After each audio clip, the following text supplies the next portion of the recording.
Good evening. Thank you for joining us today on June 3rd's edition of the Be Positive Show, where being positive is a lifestyle and not a choice. I'm joined today with I want her to be my co-host, Lisa. Lisa Padgett Hughes, which is a life coach. She's the CEO of Go Forth and Sustain. And we're going to be talking about what's your subject? What's the topic today we're going to be talking about?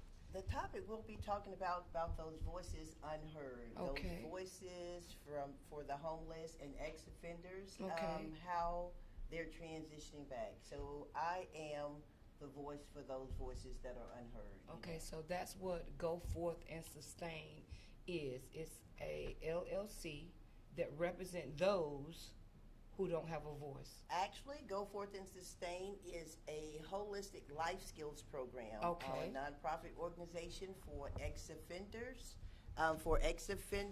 Men and women, young adults. We service from 18 and up. Okay. In a co-ed setting. So we're teaching them life skills. We have counseling components, entrepreneurship, because some people cannot go to work after they are incarcerated for either health reasons or they just don't have the skills. So our main focus is counseling and life coaching, because the mind, everything starts here. So if we can reprogram more so or recondition their thoughts, Change their mindsets. That paradigm shift, then you tend to be more successful than telling someone to get out and get a job. So we're actually headquartered in Douglasville, Georgia, with operating locations soon to be in Pensacola, Florida, as well as in Douglasville. Okay. Our program is duplicable in various states, from state to state, city to city. So with that being said, we are looking also for donors, funders, as well as volunteers, board members, and I am in need of a virtual assistance for our Go Forth and Sustain organization. I chose this program because of... You skipping it. I got to go back first. I want to go back to before Go Forth and Sustain was even established. Oh, yes. I want to talk about what Lisa did before she did that, what motivated you to start Go Forth and Sustain. And I want to ask you, I know before you decided to do or create Go Forth and Sustain, you were a educator. Correct. And you educated children that had emotional disorders, right? Correct. So how easy or how hard was that for you to transition after 15 years of being in that system from that to Go Forth and Sustain? Well, the transition was more or less, for me, easy, because as a ninth grade, I was taught ninth grade language arts, special ed. So as a special ed teacher, you start to see on the high school level things you did not see on elementary and middle. So as I started the years progressed, what I started to see, a lot of my ninth grade students were either on house arrest, they had been arrested, they had probation officers, the home situation was not well. So as I continued to progress, maybe the last 3 years of teaching, actually, 3 to 4 years is when I decided that kids really need stability. And so it's basically about the adults. Whomever is taking care of that child, the children basically will succeed. They have a better chance. So that's when I removed myself from the classroom and went back to school. So you're saying with teaching those students, those mainly ninth graders, you saw instability within their homes that they brought to school. Oh, most definitely. That made you realize that there was a need beyond the education system. Oh, most definitely. And kudos. Again, hello to all of my teacher friends. Happy and have a safe summer vacation. But of course, teaching is a hard profession. You're a counselor, your aunt, your mother. So the kids sometimes have stuff. They're getting their brothers and sisters ready for school. Sometimes their parents themselves are incarcerated. So the dynamics change for when they're at school.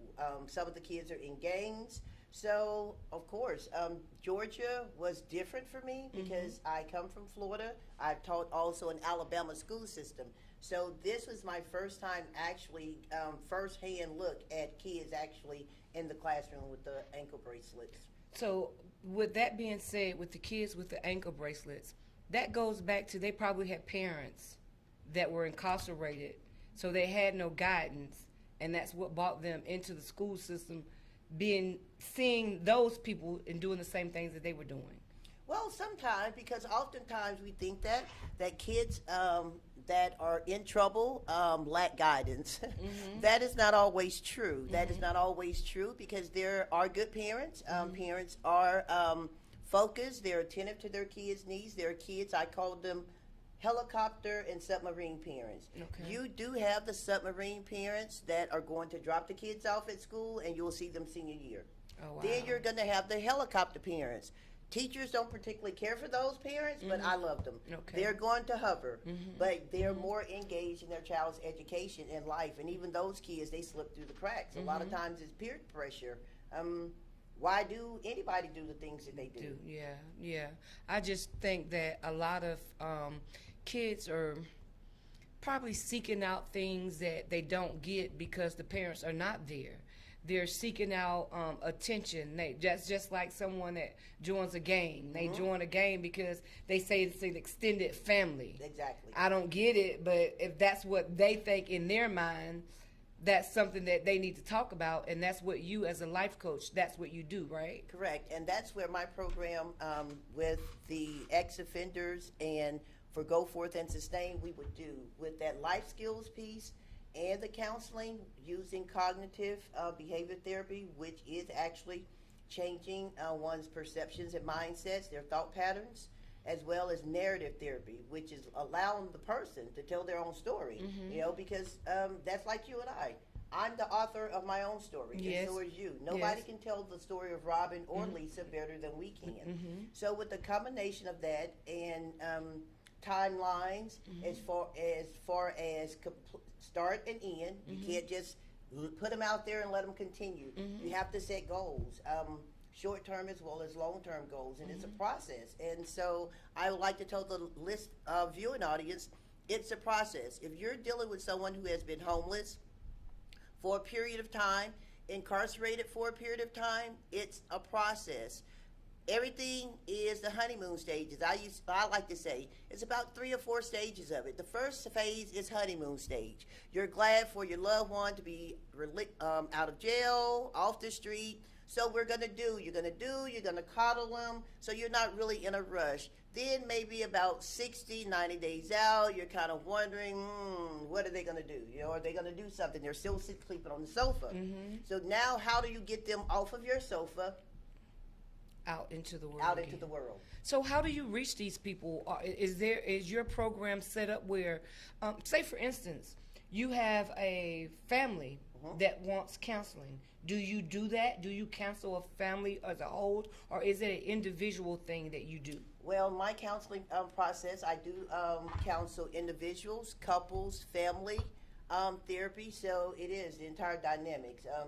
The one mother may need services, and as she starts services, she may realize that her spouse needs to come in. So it can go either way, individual, couples, or the entire family unit.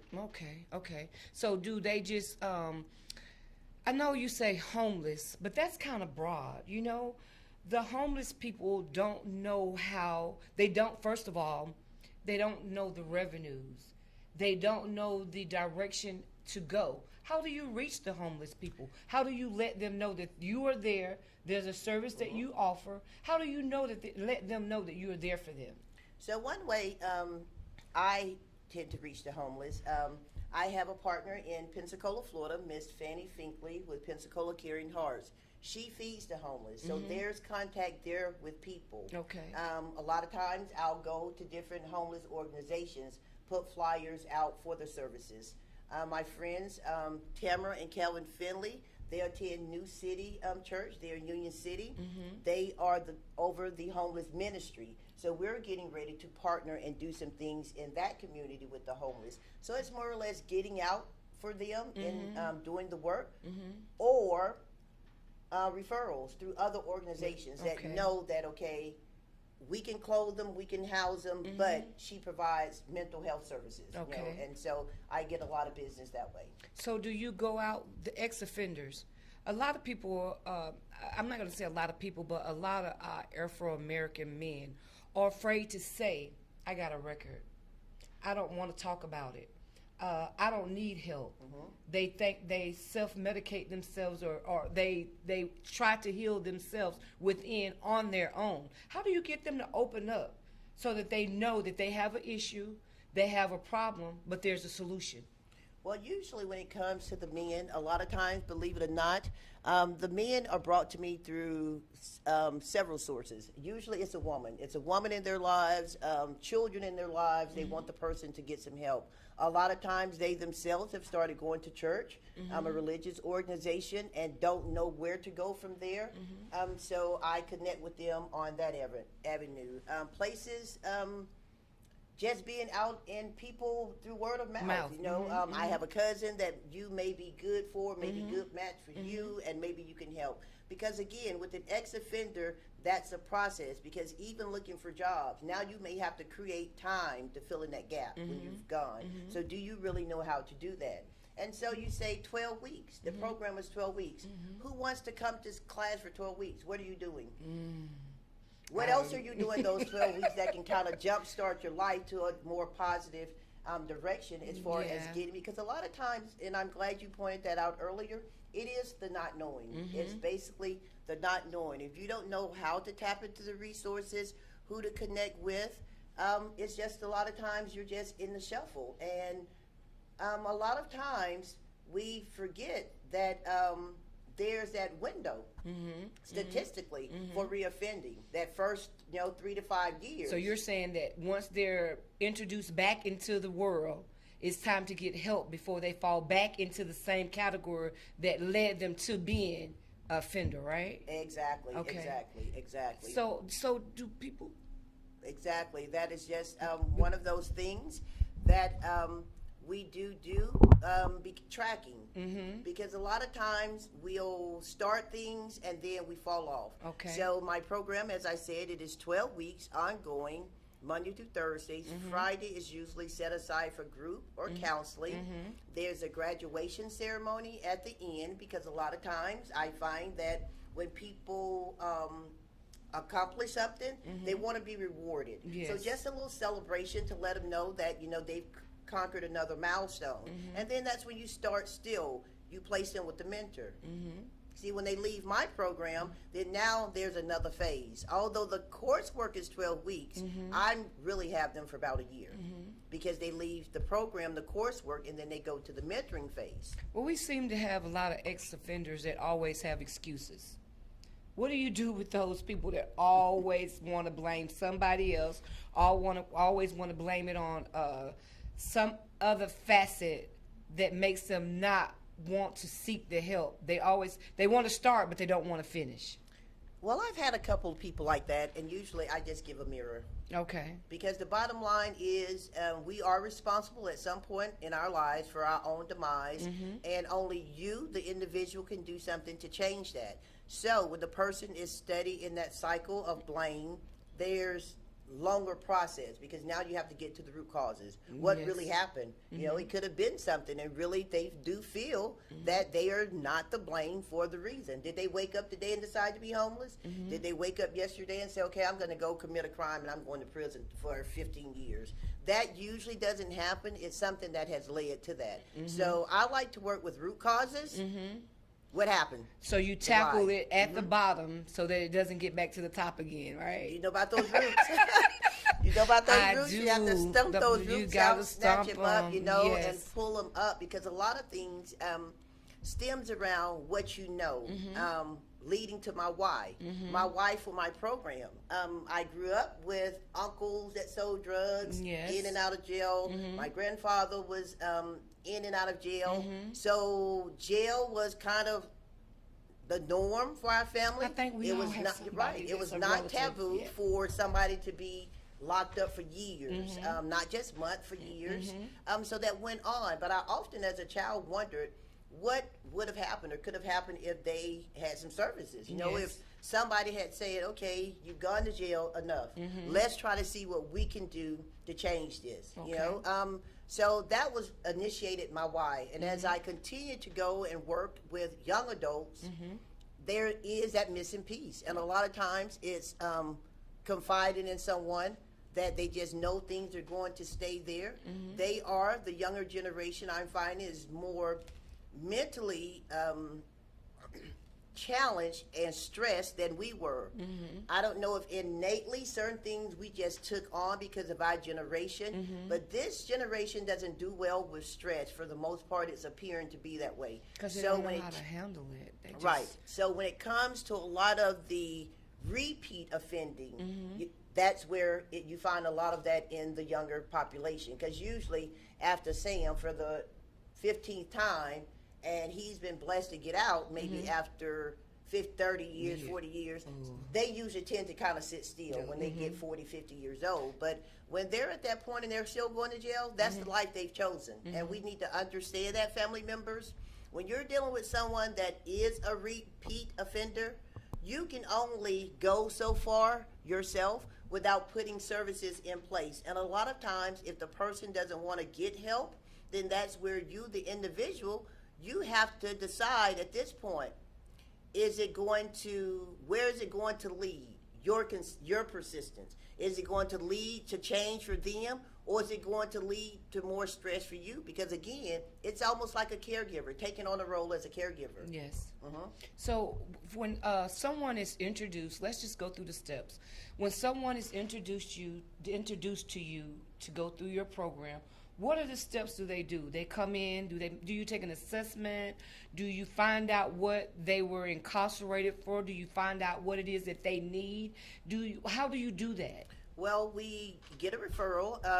Usually I get a referral and they will come in, they will be assessed. It's a short assessment and to find out your need, where you are, so we can gauge what are you coming to the program with and what are your needs, what are you lacking. Everyone is going to go through life skills, and some may know how to write resumes. I'm not trying to cut you off, but have you ever gotten anybody that came in and did an assessment, and you already knew in your mind they weren't going to go through? Oh yes. Okay. Okay. Yes, all the time. And so you flag those. You know, you kind of, for me, I put a little mark on the side. I may talk to someone else that's there in the group, because that's the person that you're going to do one or two things. You're going to try your best to stay more engaged with, because you already see what you see. Or you just already know some parts of the program just based on the attitude and what you're getting and receiving. You're just going to have the conversation. But as a counselor, do you have time for that?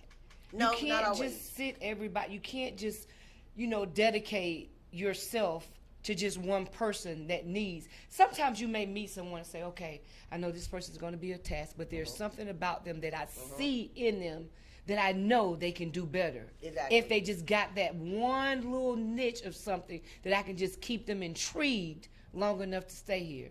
Well, there's several people. I have pastors on the team that are also counseling. So therefore, it'll flow where the time just isn't on one person, because you're still working with the population that's strained, reintroducing them back to the communities, oftentimes back to the families. And you're right, it can be a process. So with putting the mentoring in place, that allows them additional counseling hours after the 12 weeks. During the 12 weeks weekly, they're receiving counseling, but it continues on after they leave the program, because after they graduate, it's necessary for some of them. So are you connected with people that, a lot of people get out of jail, they've been in jail 3-4 years, and they say it's hard to introduce them back to the workforce. Do you have someone that you can connect ex-offenders, even homeless people, to get back in the workforce again after being out for so long?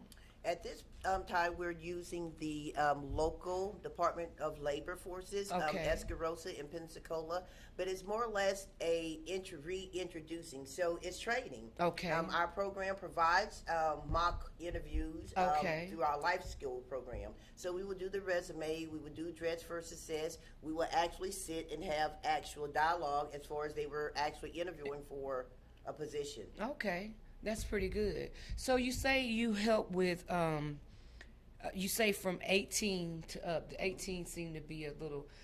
This generation of 18-year-olds are, as they say, off the chain.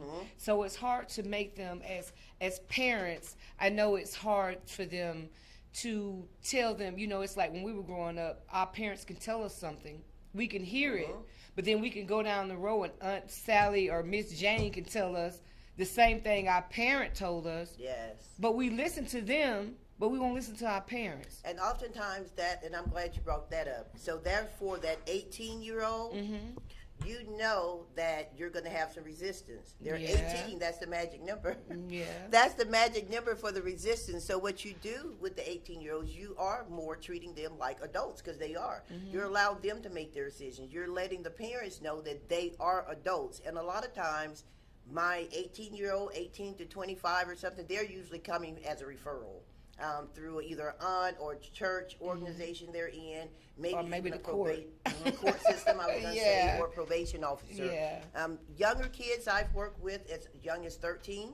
Wow. But even with that being said, the parents are more closely involved. And I do like to bring the parents in those type of situations. So you say that you're home based here in Douglasville, Georgia, but you also have something set up in Pensacola, which is our hometown. Yes, Pensacola. So what there do you have in place for people like you're here, I'm here. and you have someone there? How do they get, what do they say? Well, no, I want to talk to Miss Lisa. I want her to be my counselor. How do you handle that? Well, in handling that, technology, thank God for technology. And Zoom. So I can do Zoom, which is face-to-face. I can do phone conferences.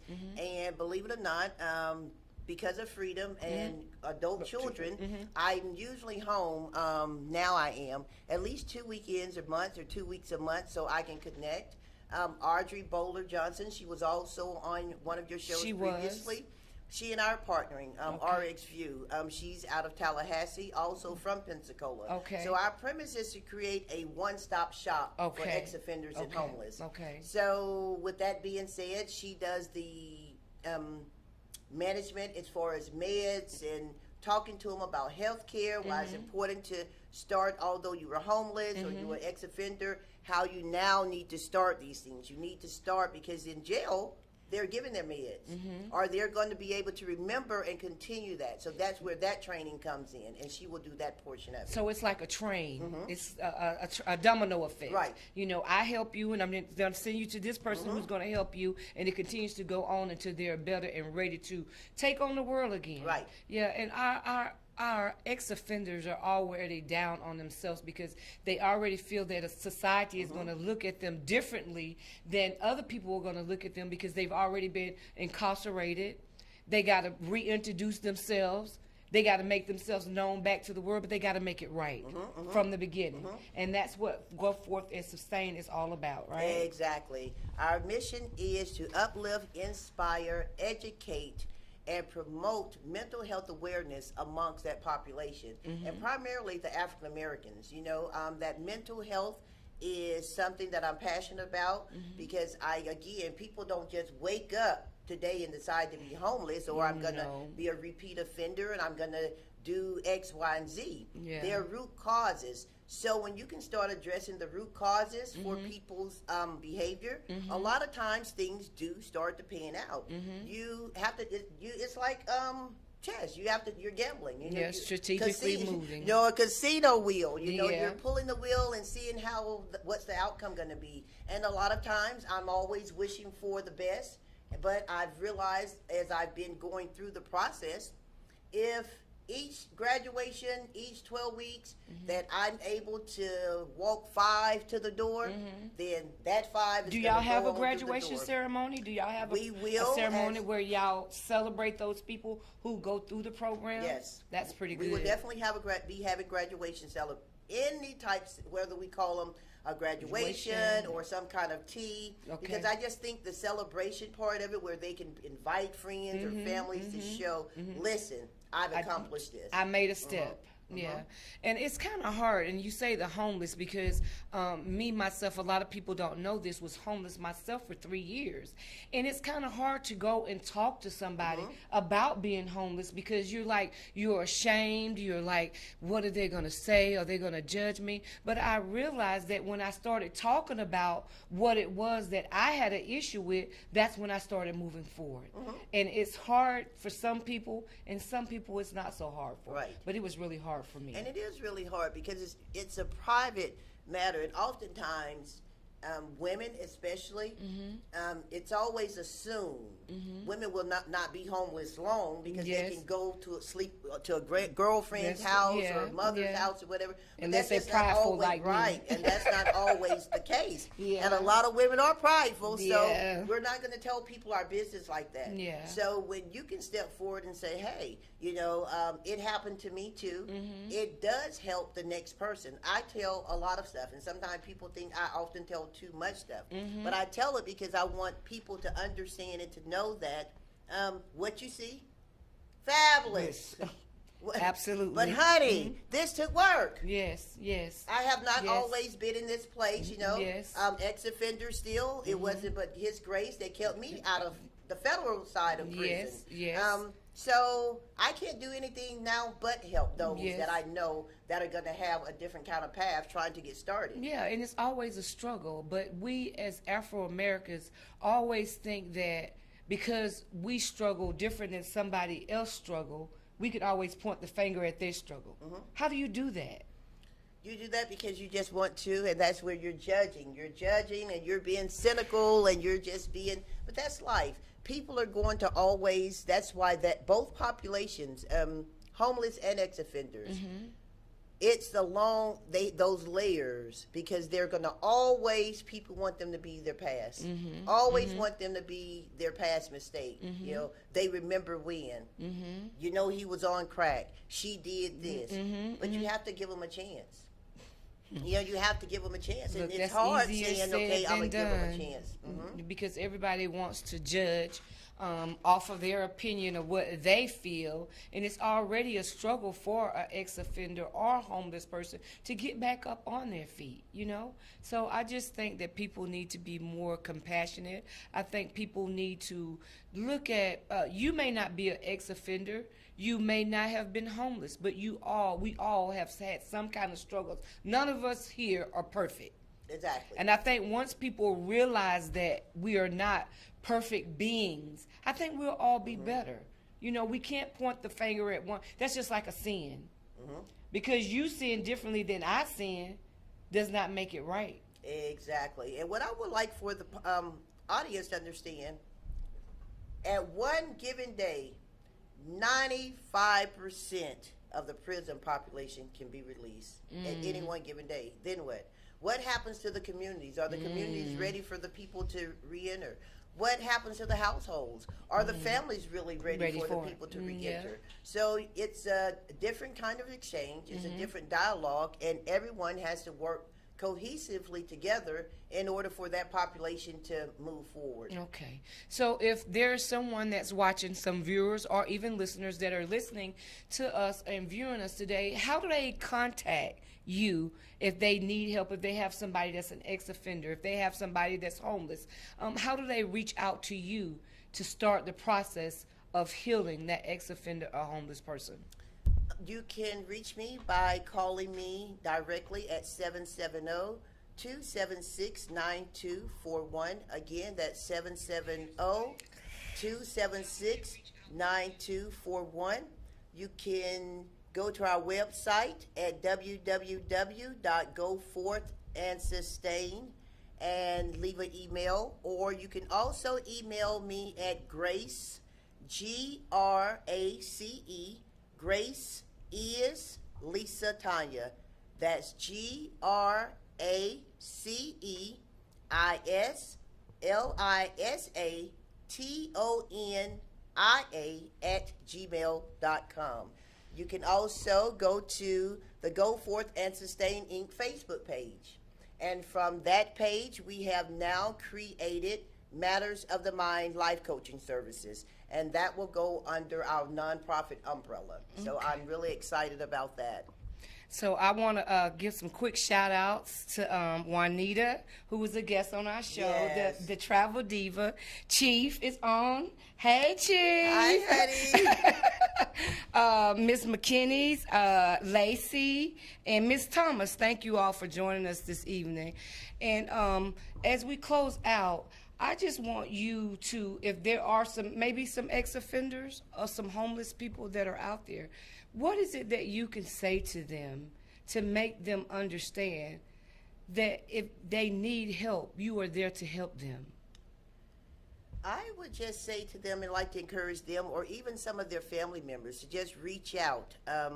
I will be starting in July. I will start going around to various churches because a lot of our people spend time there. Mm-hmm. So I will start leaving information at churches, community centers, where they can just pick up information. A lot of times they understand it's about the pride as well as confidentiality. Mm-hmm. Anything that you tell me is held in strictest confidence. You will sign paperwork. I will sign paperwork. Family members I don't discuss with. So just reach out again at 770-276-9241. I will also be having on the mental health side, Wine, Dine, and Matters of the Mind events start coming up in the late summer. Okay. So maybe they can reach out to one of those events and personally see me, and we can start the process from there. Are those events going to be held here, or are they going to be held Those in both events locations? are going to be held wherever someone would like Lisa Tanya to come and talk to them about some mind stuff. So I will be doing one in Pensacola, Florida, hosted by Octavia, my good friend Octavia Thomas. Okay. We will be doing Wine, Dine, and Matters of the Mind there. Mm-hmm. Lacey Jones will be hosting an event, Wine, Dine, and Matters of the Mind for me here in Georgia. Hi, Lacey. Just wherever you're thinking you want my hairstylist. Thank you, Shernette, for keeping me so fabulous. And fly. Yes, she will be hosting. We will be doing a event called Wine, Dine, Matters of the Mind and Hair, because we do go through things differently as women. The events are for women. Some will be couples. Some will just be random. Okay, now that's not fair. Open dialogue. That's not fair. You said it'd be just for women. There are no, men. I say some will be women, some will be couples, some will be just as is. Invite for whoever. For anybody wants to come. So it'll just be tailored to different audiences for the mental whatever health the event is for that time. I understand. So if there is anyone that is viewing us today and you have any questions that you would like to ask Lisa, our call-in number is 470-251-4343, and I'm sure she would try her best to give you a good answer. And if you didn't have a pencil and paper when she shared her contact information, we're going to let her share that again, write it down, and reach out to her. She's here for you guys. That's what her purpose is, and that's what she's intending to do, is to help those who want to go forth and sustain. Yes. Again, my website is www.goforthandsustain.org. I can be reached by email at Grace, GraceIsLisaTonia. Grace is Lisa Tanya at gmail.com. I can be contacted by phone at 770-276-9241. I am available usually Mondays through Thursday from 8 a.m. to 4 p.m. Fridays are usually group work or crisis sessions. Okay. So what if there's, say, a church want you to come out and speak to the people? Is that a different platform than you would do if you spoke to someone individually? If you spoke to someone in a group, is the setting, I know the setting would be different, but is it a different message that you convey to the listening audience than you do if it's a one-on-one individual? Right, it is. The message is different because it's broader. The audience is broader. So the message is usually catered to the audience, but I am not for everyone. I am unorthodox, so I am the real deal. straight with no chaser. So I don't do a lot of the hem-ha and the sweet stuff that people need or sometimes often You just want straightforward in and just therapy. yeah. So I usually tend to just tell you right up in the consultation that I'm hardcore. We're going to work hard for the 12 weeks. I'm going to give you homework after each session, and I'm expecting you to do it, and we're going to address that first. So you hold them accountable by giving them homework. Yes. Okay. Because how am I going to know if they're doing anything? You know, I Yeah. start with 12 weeks because at the end of that 12 weeks, I should be able to see some noticeable How change. often do they meet with you? Weekly. Weekly. So they meet with you weekly for 12 weeks. So that's 12 times. What if at the end of that 12 weeks you feel that they're not where you feel they should be at the end of the 12 weeks? Do you extend it? Do you take on a personal role? How do you reach out to those people that may just need that extra little bit of mile that you feel they're not completely ready to be reintroduced back into the world? Well, as far as the program participants go, yes, there will be a what we call a holdback. They will not graduate in that 12 weeks. We will have identified somewhere between week 6 and 8 that there's some other issues that may need to be addressed. So that person will be talked to, and they will be going, hopefully, be able to graduate with the next class. But they will definitely be held behind until that skill is mastered, so to speak. Then they take the assessment, and then they enter out. For me, it does me no good to just throw them out to the wolves, and I know that they're not ready. Still, I take the same kind of attitude as I did as a teacher. Okay. You know, I'm going to give you some points for effort, but I need to know that you get it. You Okay, know, 100%. Yeah.